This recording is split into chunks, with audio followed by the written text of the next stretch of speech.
Hello' friends, কেনে আছে আপোনালোক? সঞ্জীৱ ব্লগৰ অন্য এটা ভিডিঅ'লৈ স্বাগতম জনাইছোঁ। মনটো খুব দুখ, কাৰণ দেখি চাগে গম পাইছে গোটেই ঘৰটো ভাঙিছে। উপায়ো নাই, নাভাঙিলে এয়া গোটেই চাওকচোন, ভাঙি চিঙি অৱস্থা নাই। মানে মোৰ ভাইটিয়ে, মোৰ দেৱৰটোৱে ঘৰ ইয়াত বনাব, আমি বেলেগকৈ বনাম। তেওঁলোকে এতিয়া বনাবতো কাৰণে গোটেইখিনিতো ভাঙিবই লাগিব। সেইটো কাৰণে ভাঙি মেলি বস্তু য'ত ত'ত হৈ আছে, অৱস্থা নাই, গম পাইছেনে? তথাপিও আৰু থাকিবতো লাগিবই। এইবোৰ আকৌ নতুনকৈ চব ছেটিং কৰিবলগীয়া হৈছে, ভাঙি মেলি মোৰ বিচনা চিচনা গোটেইখন বস্তু অৱস্থা নাইকিয়া হৈ আছে। আৰু গম পায়ে আৰু ঘৰ এখন ভাঙিলে গোটেইখিনি কিমান কষ্ট হয়। তাৰপিছতে ৰুমৰ বস্তু ইফালৰ পৰা সিফালে আনি পেলানি ছেটিং যেনে তেনে কৰা হ'ল আৰু। তাৰপিছতে সেইদিনাখন আকৌ ৰাম মন্দিৰ স্থাপন প্ৰাণ প্ৰতিষ্ঠা আছিলে। তাৰপিছত খিচিৰি বনালোঁ, কাৰণ খিচিৰি খাব লাগে। আৰু তাৰপৰা কি কৰিম আৰু, গোটেইখিনি আছিলোঁ বোলো কমলাকে খাওঁচোন। কমলা কাটিলোঁ আৰু ধুনীয়াকৈ গোটেইখিনিয়ে মিলি, মোৰ বোৱাৰীকেইজনীয়ে। তাৰপৰা কমলা খাই মই এনেকৈ খুব ভাল পাওঁ, ৰ'দত বহি। তাতে গাটো একচুৱেলি মোৰ খুব বেয়া কাৰণে ভিডিঅ' দিয়াটো অকণমান টাইম হৈ গ'ল। পানী লাগিছে, জ্বৰ, তেও পানী লাগিছে যদিও কমলা টেঙা খাইছোঁহে আৰু দেই। মজা খাবলৈ খুব টেষ্ট হৈছিলে দেই।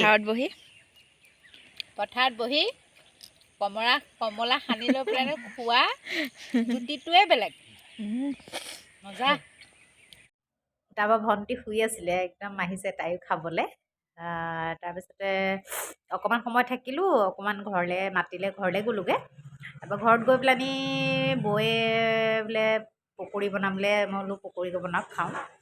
জ্বৰ চৰ পানী চানী লাগি থাকিলে পকৰি খাই খুব ভাল লাগে, লাল চাহ একদম আদা চাদা দি। চাওকচোন পূৰা ভাগ কৰি লৈ আহিছে। পিছে মই ভাগ কৰিলোঁ, কোনেও বেছিকৈ পাব নালাগে দেই। তাৰপৰা মা খালে আৰু দেই। তাৰপিছতে আৰু বেছি সময় তাতো নাথাকিলে, চাহকণ খাই ঘৰ পালোহি। ঘৰ পাই আৰু মই চাকি বহুতখিনি আনি থৈছিলোঁ, কিন্তু এইবোৰ ঘৰ ভঙাৰ কাৰণে ক'ত সোমাই গ'ল। আনিবলৈ মই পাহৰি থাকিলোঁ। থকাখিনিকে আৰু ভগৱান শ্ৰীৰামৰ নামত গছে চাকি বোলো আগফালেকে জ্বলাওঁগৈ। তাৰপৰা আমাৰ সকলোৱে জ্বলাইছিলে পিছে দেই।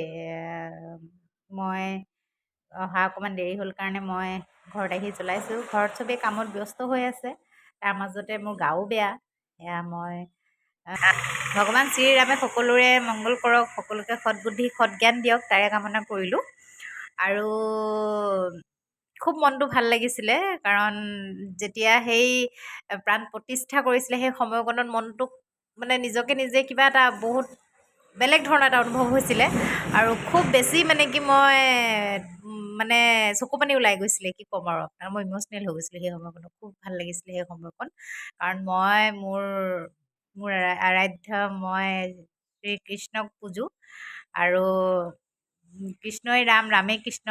সেইবাবে চাগে মোৰ তেওঁৰ প্ৰতি যিটো শ্ৰদ্ধা, সেই শ্ৰদ্ধাটো সদায় মোৰ অন্তৰত থাকক।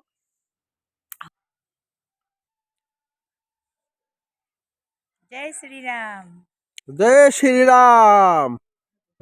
চাকি জ্বলাই পেলানি আহিলোঁ। গাটো খুব বেছি বেয়া হৈ থকাৰ কাৰণে জোৱাইজনে বোলে টেপা জালুক খাব লাগে, খালে খুব ভাল হৈ যায়। তাৰপিছতে সেয়া মই আৰু ক'লে আৰু খুন্দি দিবলৈ জালুক আৰু এইটো নহৰু ধুনীয়াকৈ খুন্দি দিলোঁ। খুন্দি দিয়াৰ পাছত আৰু অকণমান নিমখ দি পেলানি সানিবলৈ ক'লে, সানি দিলোঁ। সানি দি পাছত আৰু কলপাতত ধুনীয়াকৈ জোৱাইজনে একদম পূৰা মেৰিয়াই দিলে। মেৰিয়াই দিয়াৰ পিছত তেনেকৈ জুইত ভৰাই দিলে। কিন্তু খাবলৈ খুব টেষ্ট হৈছিলে দেই। একচুৱেলি মোৰ গাটো বেয়া হৈ থকাৰ কাৰণে নে মোৰ হাজবেণ্ডৰো গাটো বেয়া, সেইবাবে। আৰু যদি ভিডিঅ'টো চাই ভাল পালে লাইক কমেণ্ট শ্বেয়াৰ কৰি দিব, লগতে ছাবস্ক্ৰাইব কৰি দিব। আজিলৈ বাই।